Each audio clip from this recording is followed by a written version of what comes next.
Kaidol, nagpakain na ako ng baboy. Ayan to. Tsaka naglagay din ako ng uling.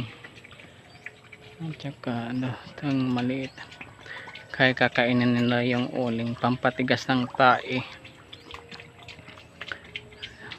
Ayan mga kaidol. Ito pala yung pinagawa kong divider. Hindi ko pa nalalagay. Kasi may trabaho pa yung bayaw ko. Divider dito.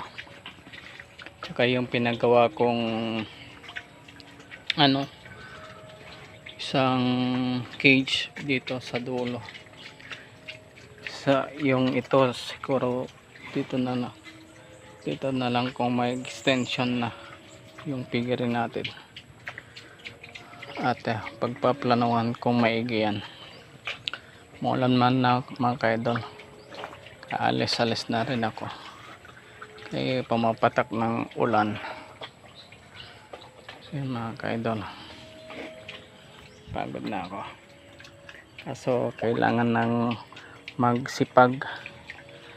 Dahil may mga anak pa tayo. Mga kaidol, salamat mga kaidol.